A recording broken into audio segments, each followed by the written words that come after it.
Notre invité ce matin, François Rebsamen, ministre de l'Emploi et du Dialogue Social. Bonjour. Bonjour. Merci d'être avec nous. Nous avons eu le chiffre de l'INSEE il y a quelques minutes. Croissance nulle en France au premier trimestre, 0, tout simplement. Avec une croissance nulle, on crée de l'emploi ? C'est une bonne question. Oui. 0%, vous me permettez quelques commentaires? Allez-y. Il était prévu, les prévisions c'était 0,1 oui. pour le premier trimestre. Je pense, et des commentaires vont être faits ou des annonces vont être faites dans les jours qui viennent par le FMI, etc.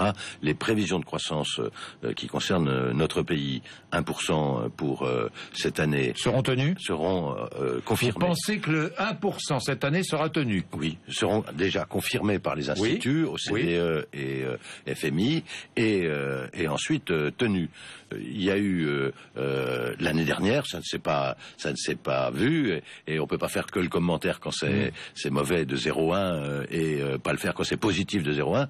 L'année dernière, c'est terminé sur une prévision sur un résultat de 0,3, donc plus 0,3. Oui, 0,3 l'année dernière. En début d'année, il était prévu moins 0,1.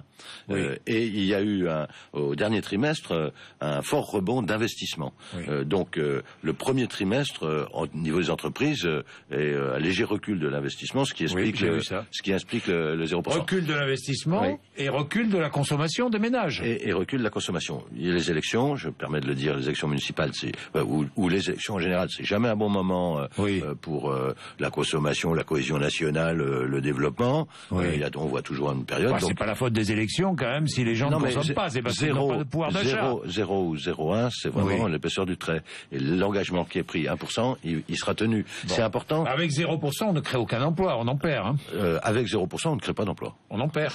On n'en perd pas forcément, mais on n'en crée pas. On n'en crée pas, ça c'est certain. On en crée entre 1,5 et 2%. Ça dépend de la nature de la croissance, mais une fois qu'on a mis en place tous les dispositifs de lutte pour l'emploi, ça c'est mon travail, après il faut la croissance, c'est vrai. Et la vérité, on les a vus dans les chiffres du chômage du premier trimestre, puisque j'ai publié, mon prédécesseur a commencé, j'ai continué, il y a eu un mois de mars qui était meilleur que le mois de février, mais bon... C'est donc la courbe de la croissance qui s'inverse, quoi. Non, mais bon, ça aurait jamais... Non, mais pardon, vous savez, c'est un plaisir. Sur la courbe du chômage. Moi, je n'en parle plus. Pourquoi?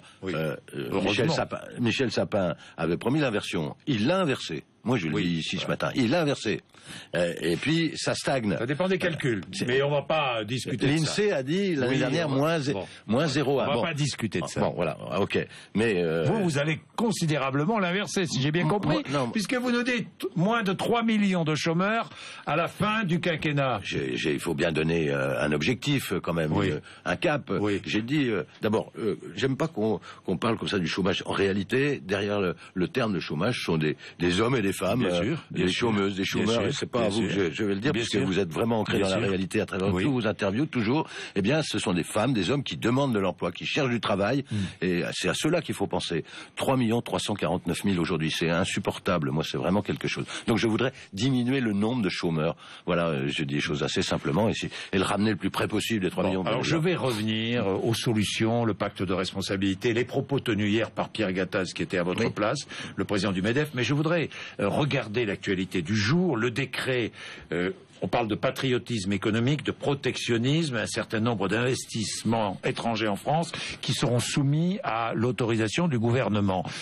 Ça a été signé par le Premier ministre Manuel Valls, Arnaud Montebourg sera à votre place demain matin pour en parler, François Rebsamen, mais est-ce que Bruxelles peut accepter un tel décret? Oui. Oui. Il faut à un moment marquer. Mais c'est du protectionnisme, non? Mais c'est ce que font les États-Unis. Il ne s'agit pas de se protéger. Il s'agit de donner le droit à l'État, au gouvernement de la République, de prendre sa place à une table des négociations pour protéger les intérêts stratégiques de notre pays. Et vous allez voir que cette décision qui a été prise par le gouvernement français, elle commence à faire école ou à faire réfléchir, dirons-nous. David Cameron commence à s'agacer, on va dire des choses comme ça, à s'agacer de voir lui aussi que des entreprises américaines, des grandes entreprises pharmaceutiques, essaient de racheter des grandes entreprises anglaises. Donc il y a un moment où, quand l'argent se concentre concentré. Le capital s'est concentré dans des pays. Prenons l'exemple de la Chine, prenons l'exemple des États-Unis. Demain, il y a des secteurs pour nous qui sont des secteurs essentiels, vitaux. Prenons l'énergie, l'eau, l'eau en est un. Les transports, l'eau, les transports, la santé, les communications. Bien ça sûr, fait beaucoup. bien sûr. Oui, mais c'est le cœur. Et on ne dit pas, il ne faut pas, on dit pas, il faut pas que des entreprises étrangères viennent, coopèrent, participent. On dit l'État doit pouvoir à son mot à dire. À son mot à dire. Ça veut dire que l'État même peut interdire. Bien sûr. Bien sûr. Peut dire non. Imaginez que demain... Un veto de l'État. Oui, bien sûr, c'est possible. Bien sûr, prenons l'exemple du nucléaire, enfin... Prenons l'exemple de nucléaire, je suis d'accord. De l'armement, d'ailleurs. Mais ça avait été commencé en 2005, à l'époque, je ne sais pas si c'était Nicolas Sarkozy, mais il y a eu une première... Oui, c'était Dominique de Villepin. C'était Dominique de Villepin. Il y a eu une première avancée. Exact. Bon, uniquement sur la défense et la sécurité. Tout à fait juste. Eh bien, on l'étend à des secteurs qu'on considère comme stratégiques aujourd'hui. François Rebsamen, ça veut dire veto dans l'affaire Alstom? Ah non, ça ne veut pas dire veto, ça veut dire droit de regard. Droit de regard, ça veut dire il faut prendre la meilleure offre. Moi, j'ai dit... C'est-à-dire c'est l'État qui choisira la meilleure offre. L'État dira... non, c'est l'État qui va choisir. Sinon, l'État dit, moi, je mets mon veto. Il dira sa préférence pour la meilleure offre. Ils choisira. Mais ils en discuteront, il faut en débattre avec l'État. Est-ce que c'est l'État qui doit choisir? Non, pas forcément, mais l'État doit faire connaître sa position. Et mais l'État a déjà fait connaître sa position par l'intermédiaire d'Arnaud Montebourg. Ça veut dire que l'État va plus loin, François Rebsamen. L'État, vous savez, le gouvernement là, en l'occurrence, il a permis une chose, c'est que d'abord il y a eu un délai d'un mois. Le délai d'un mois permet de voir d'autres offres qui peuvent arriver et éviter des conseils. C'est donc l'État qui choisira, François Rebsamen? Non, l'État peut s'opposer. Non, je le tourne dans l'autre sens. D'accord. Voilà, c'est-à-dire que si l'État n'est pas content, il s'oppose, donc il choisit. On peut dire quand vraiment il n'est pas content, oui. Oui, c'est vrai. Oui, c'est l'État qui choisit. Donc c'est du protectionnisme. Mais alors, je récuse ce terme. Bon, c'est beau. Bon, d'accord. C'est beau, patriotisme. C'est beau. Patriotisme économique, ça me va. Allez. Et d'ailleurs, vous le direz à Arnaud Montebourg demain. Oui, exactement. Je vais en parler, ça va être animé. Patriotisme économique. Alors, ce qui est extraordinaire, c'est que moi, pourquoi pas? Mais alors, parallèlement, puisqu'on parle beaucoup d'Europe en ce moment, l'Europe est en train de négocier des accords de libre-échange avec les États-Unis. Est-ce que ce n'est pas contradictoire, franchement? Il faut du libre-échange, mais il faut du juste échange. Libre-échange, mais enfin, c'est l'État qui décide. Il faut des négociations de libre-échange, mais il faut du juste échange. Et quand on considère que les intérêts stratégiques d'un pays sont en cause, eh bien, il faut les protéger. Bon. Ça s'est bien passé au Conseil des ministres hier? Oui, ça s'est bien passé. Il y a eu un... Vous n'êtes pas macho ou François Rebsamen? Oh non, je dois pas être considéré comme quelqu'un de... Vous n'êtes pas macho? Non. Ben parce que vous avez vu ce qu'a dit votre collègue, qui dit qu'elle est maltraitée. Vous pensez qu'elle est maltraitée dans ce gouvernement, Ségolène Royal? Non, elle a toute sa place, elle est compétente dans son secteur, elle est reconnue. Donc même qu'elle est plus compétente que beaucoup. Vous avez vu ce qu'elle a dit? Ça, je ne vais pas jusque-là. Je vous dis, elle est compétente. Si je suis là, c'est parce que je suis compétente. Peut-être plus compétente que les autres. Elle est compétente. C'est bien d'être compétent. Non, mais d'accord, d'accord. Elle pense peut-être, je sais pas moi, François Hollande, qui a moins de titres de gloire qu'elle dans la compétence. Non, je ne pense pas. Je ne pense pas. Je ne vais pas commenter là-dessus. Vous n'avez pas commenté, mais vous trouvez malheureux ce genre de propos? Sur sa propre compétence? Non, je ne parle pas de sa compétence, je parle de ce qu'elle dit, qu'il y a un mépris vis-à-vis d'elle, que... Moi, je ne le ressens pas. Et même sur Alstom, sa sortie sur General Electric. Je ne pense pas. Non. C'est pour ça que... Ne me faites pas de langue de bois, François Rebsamen. Le jeudi... Le jeudi, tout à l'heure, le Premier ministre réunit tous les ministres. Ça, c'est quelque chose de nouveau pour conforter la solidarité gouvernementale. Il y a des échanges entre les ministres, entre nous, pour qu'il y ait une position commune. Donc, il doit y avoir de la solidarité gouvernementale. Elle a dérogé à la règle, franchement, sincèrement, sans langue de bois. Bon, je pense qu'elle n'a pas à intervenir sur des dossiers qui ne sont pas les siens, oui. Elle a dérogé à la règle.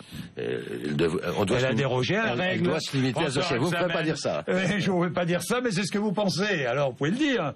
Bon, voilà, d'accord, j'ai compris. Est-il vrai que François Hollande l'a reçu après le Conseil des ministres? Ça, vous ne savez pas. Alors, l'emploi. Parlons-en. Oui.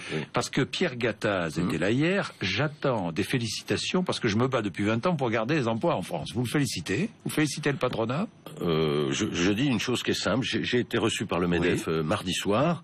Ça s'est bien passé. J'ai trouvé une bonne ambiance au sein des chefs d'entreprise. Ce sont eux qui créent les emplois dans notre pays. Et donc, moi, je leur fais confiance. Je leur fais confiance. Et ils doivent savoir qu'ils ont la confiance du gouvernement. On a, quand on dit un patronat, je ne sais pas, on a des chefs d'entreprise, je préfère dire ça, là encore, comme pour les chômeurs. On a des chefs d'entreprise sur le terrain qui se battent pour leurs salariés, qui se battent pour leur entreprise. Moi, je l'ai vécu en tant que maire de Dijon pendant 10 ans. Ce sont des gens formidables. Il n'y a pas cette opposition frontale, contrairement à ce qu'on croit au niveau national. Les salariés d'une boîte, parce qu'on dit comme ça, les salariés d'une entreprise, ils se battent pour leur entreprise, ils veulent qu'elle aille mieux. Alors, effectivement, il y a des entreprises... En modérant les salaires, vous êtes favorable à une modération des salaires? C'est ce que dit Pierre Gattaz. Mais des fois... Il faut favoriser... Mais des fois, modérer le salaire fixe et favoriser absolument Alors, il faut qu'il soit exemplaire lui aussi, mais l'intéressement. Je me permets de le dire, il faut qu'il soit exemplaire. Oui. Il ne l'est pas. Il dit qu'il l'a été puisqu'il a baissé son salaire en 2002.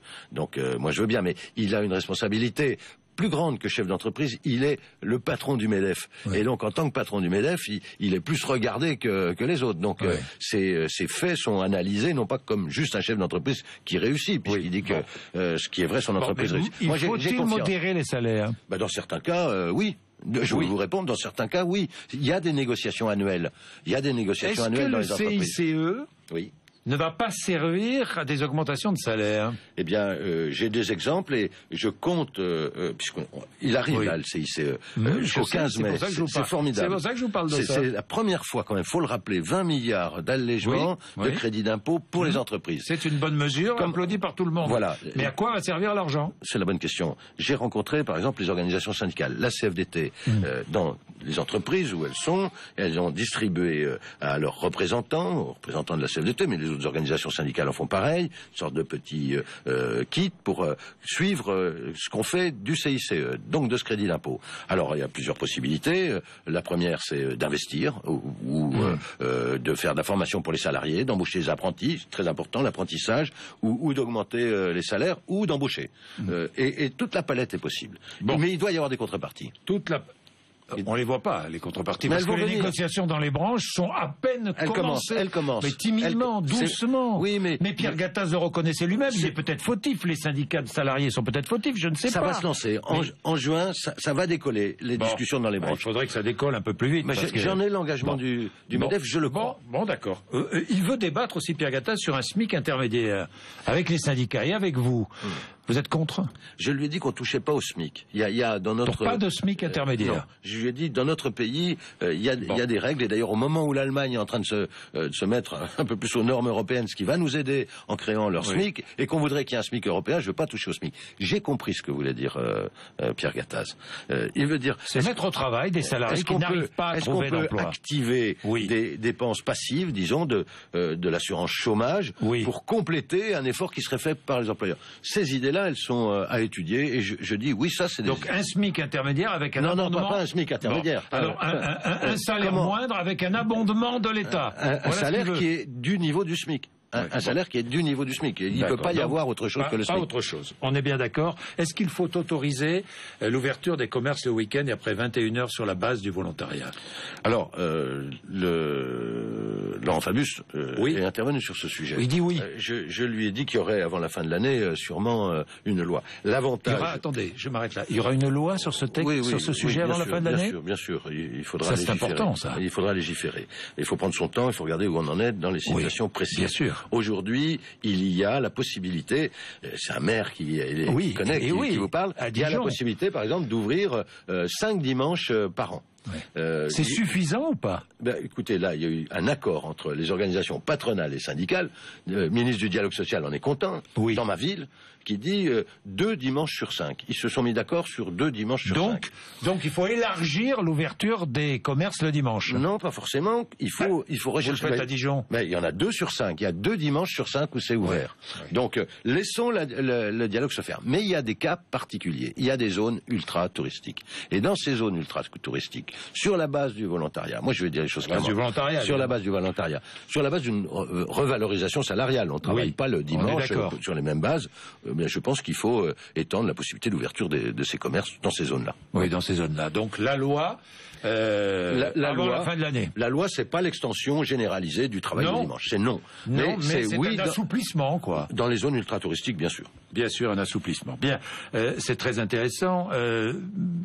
Pierre Gattaz m'a beaucoup parlé hier. Il a dit énormément de choses. On a parlé aussi des cotaxes. On a parlé de tout avec lui. Tiens, à propos des cotaxes, pas d'abandon, hein? Les cotaxes, abandon ou pas d'abandon? Je vais attendre de voir quelle est la position du gouvernement. Vous savez que quand j'étais parlementaire, président du groupe au Sénat, j'avais demandé à ce que soit faite soit posée une commission d'enquête sur les conditions de la création de la société Ecomove et comment elle s'était installée dans notre pays. Ce qui est sûr, c'est qu'il faut trouver une manière. Moi, je ne veux pas aller plus loin aujourd'hui, c'est pas mon secteur, mais il faut trouver une manière de faire participer les transporteurs routiers, notamment étrangers, à la construction des infrastructures dont qu'ils utilisent. C'était quand même assez simple de penser ça. Et absolument indispensable. Bon. François Rebsamen, est-il vrai que vous vouliez devenir ministre de l'Intérieur? Écoutez, je vais vous dire la vérité, parce que j'ai l'habitude de vous la dire. Je sais, j'aime bien. C'était vrai en 2012. Je m'étais préparé à ça en 2012, et c'est pour cela, en 2012, que j'ai refusé de rentrer au gouvernement. J'ai eu une proposition du président de la République, j'ai refusé en 2012. Cette fois-ci, quand il m'a proposé d'être ministre du Travail, de l'Emploi et du Dialogue Social, je vais vous dire, j'étais fier et heureux. Je l'ai dit dans la transmission. Donc vous ne demandiez pas cette fois à être ministre de l'Intérieur. Je vis plus tourner vers le passé. Mais c'est un beau poste d'être ministre de l'Intérieur aussi. Si vous étiez ministre de l'Intérieur, vous feriez une politique de gauche? Si j'étais ministre de l'Intérieur... qu'est-ce que vous feriez? Les mêmes choses? La gauche a fait des grandes choses, elle fait des belles choses. La première des choses aujourd'hui auxquelles je peux rendre hommage sur le travail qu'a fait Manuel Valls comme ministre de l'Intérieur, c'est l'efficacité. Et l'efficacité, c'est de lutter contre, notamment aujourd'hui, l'expansion des vols, même si les résultats sont difficilement quantifiables, dans la délinquance. C'est vrai. Est-il vrai que vous avez dit à François Hollande, tant que tu ne m'expliques pas pourquoi je ne peux pas avoir l'Intérieur, je n'accepterai rien d'autre? Non, ça c'est des ragots. J'ai vu. Est-il vrai qu'il vous a répondu, Manuel t'expliquera? Non. J'ai vu cette. Oui, vous avez vu cet échange. Oui. Je pense que ça date plutôt d'un mélange de 2012. Aujourd'hui, est-ce que vous pensez que le président de la République est en état de faiblesse? Vous êtes un proche de François Hollande, en état de faiblesse par rapport à Manuel Valls? Non. On peut considérer, je vais vous dire les choses, on peut considérer que on est en état de faiblesse quand on est bas dans les sondages et que son Premier ministre est haut dans les sondages. Mais ce n'est pas la même responsabilité. On peut pas comparer les choses qui ne le sont pas. D'abord, Manuel Valls arrive au poste de Premier ministre. Le président, il assume aujourd'hui, il assume tout. Et je pense que sa baisse dans les sondages, c'est le résultat des élections municipales. C'est lui qui est considéré par les Français comme responsable de ce qui se passe dans ce pays. C'est une lourde responsabilité. C'est vraiment quelque chose qui pèse sur les épaules. Je le connais bien, je le vois souvent, je le rencontre, on parle en tête à tête. Donc c'est vraiment une lourde responsabilité d'être président de la République, et je vais le dire ici avec toute ma conviction et l'amitié qui me lie à lui. Il est à la hauteur. J'espère pour notre pays que les résultats vont le montrer. Bien, François Rebsamen, j'ai deux questions pour terminer. Toute simple, c'est un peu l'actualité aussi. Ce soir, lors d'une émission de télévision, intervention de Dominique Strauss-Kahn sur l'Europe, sur l'euro, sur la politique conduite. Est-ce que vous souhaitez le retour de Dominique Strauss-Kahn en politique? Non, je crois que c'est impossible. Impossible? Je crois que c'est impossible. Impossible? Je crois que c'est impossible. Je crois que... Pourquoi? Je pense que pour la dignité, il y a des affaires judiciaires qui se poursuivent. Je pense que c'est pas possible. J'allais presque dire, je le regrette, parce que c'est quelqu'un qui a des talents, un talent d'économiste incroyable, mais c'est impossible. On peut pas avoir fait ce qu'il a fait et vouloir revenir. Merci François Rebsamen, 8h56. Vous êtes sur RMC, BFM TV. Merci Jean-Jacques Bourdin. Merci.